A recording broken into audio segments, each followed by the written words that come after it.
Assalamualaikum warahmatullahi wabarakatuh. Perkenalkan, nama saya Rima Putrastari. Di sini saya akan menjelaskan tentang materi Proof of Stake atau POS. Oke, langsung saja. Apa itu Proof of Stake? Proof of Stake merupakan metode untuk menjaga integritas mata uang kripto yang mencegah pengguna atau penambang mencetak koin tambahan yang tidak mereka hasilkan. Dalam konsep Proof of Stake, seseorang dapat menambang atau memvalidasi transaksi blok sesuai dengan jumlah koin yang dimilikinya. Artinya, semakin banyak koin yang dimiliki seorang penambang, maka makin besar kekuatan penambangnya. Sebagai alternatif penambang dari metode Proof of Work, Proof of Stake merupakan algoritma konsensus asli dalam teknologi blockchain yang digunakan untuk mengkonfirmasi transaksi dan menambahkan blok baru ke dalam rantai jaringan. Dibandingkan dengan Proof of Work, Proof of Stake dinilai lebih hemat energi karena untuk melakukan aktivitas penambangan, penambang tidak harus menjual koin untuk membayar tagihan yang muncul akibat aktivitas penambang tersebut. Bahkan Proof of Stake memberikan kekuatan penambang berdasarkan persentase koin yang dimiliki oleh penambang. Cara kerja Proof of Stake. Blockchain tidak dikendalikan oleh otoritas manapun karena ia terdesentralisasi dan tidak terpusat. Oleh sebab itu, harus ada pendekatan untuk mencapai konsensus terkait legitimasi transaksi kripto. Jika tidak begitu, blockchain dapat mengalami hal yang tidak diinginkan termasuk pengeluaran ganda dan transaksi palsu. Blockchain dengan mekanisme konsensus POS mengharuskan node mereka untuk mempertaruhkan atau mengunci cryptocurrency untuk jangka waktu tertentu. Sebagai imbalannya, node ini mendapat kesempatan untuk menjadi validator yang merupakan node terpilih yang menghasilkan blok baru untuk blockchain dan menerima cryptocurrency asli sebagai hadiah. Semakin besar jumlah mata uang kripto yang dipertaruhkan, maka semakin besar peluang untuk dipilih sebagai validator.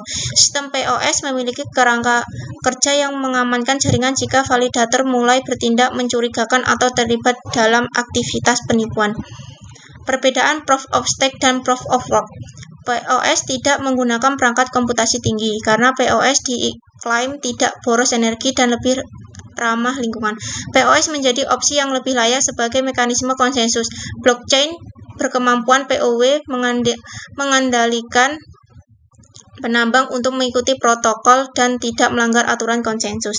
Secara teori, POS memperkuat pertahanan blockchain terhadap 50% serangan sejenis peretasan dan di mana penyerang merebut kendali lebih dari setengah blockchain.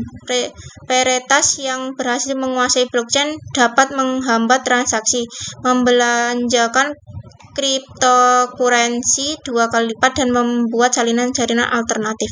Sementara konsensus Proof of Work atau POW memungkinkan penambang atau mining Bitcoin masih menggunakan mekanisme konsensus Proof of Work. Karenanya, ia dapat ditambah dengan menggunakan perangkat komputer berdaya tinggi. Semakin banyak perangkat komputasi untuk penambangan, maka semakin besar pula konsensus listrik yang digunakan. Langkah revolusioner diambil oleh kripto nomor 2 setelah Bitcoin, yaitu Ethereum. Pengembangan Ethereum berencana melakukan peralihan dari Proof of Work ke Proof of Stake dalam beberapa waktu mendatang.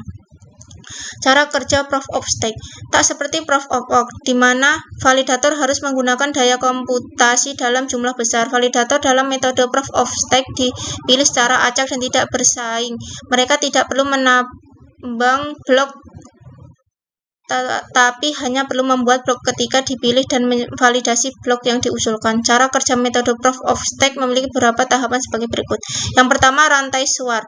Ketika terjadi peralihan dari metode Proof of Work ke Proof of Stake, seperti yang dilakukan oleh Ethereum misalnya, terdapat kompleksitas tambatan dari rangkaian pecahan. Ia merupakan blockchain terpisah yang membutuhkan validator untuk memproses transaksi dan membuat blok baru. Rantai-rantai pecah ini membutuhkan pemahaman yang sama mengenai kondisi jaringan, maka itu diperoleh koordinasi ekstra yang dilakukan oleh rantai suar. Rantai suar menerima dan mengolah informasi status dari pecahan serta membuatnya tersedia untuk pemecahan lain sehingga sinkronisasi jaringan tetap terjaga. Tak hanya itu, rantai suar juga akan mengolah validator mulai dari pendaftaran simpanan saham hingga mengeluarkan hadiah dan penalti. Yang kedua, proses kerja validasi. Di saat penambang mengirimkan transaksi pada pecahan, validator akan bertanggung jawab untuk menambah transaksi ke dalam blok pecahan. Pemilihan validator dilakukan secara algoritme oleh rantai salur untuk mengusulkan blok baru.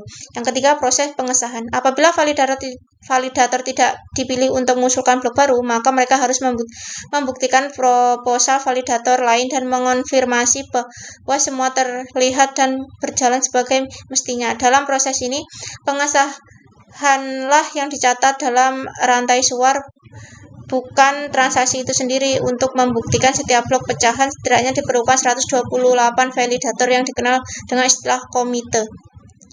Panitia memiliki kerangka waktu untuk mengusulkan dan memvalidasi blok pecahan yang dikenal sebagai slot. Dalam setiap slot hanya terdapat satu blok yang valid. Di setiap periodenya, panitia dibubarkan dan dibentuk kembali dengan peserta acak yang berbeda. Hal ini bertujuan untuk membantu mengamankan pecahan dan komite jahat. Keempat, finalitas. Pada jaringan distribusi, transaksi memiliki finalitas.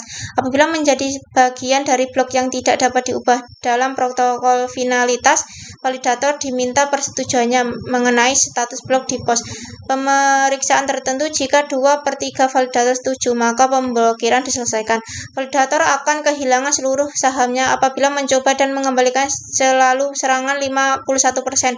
Serangan ini terjadi ketika penambang atau kumpulan penambang mengendalikan 51% kekuatan komputasi jaringan dan membuat blok transaksi curang untuk dirinya sendiri dengan membatalkan transaksi orang lain dalam jaringan.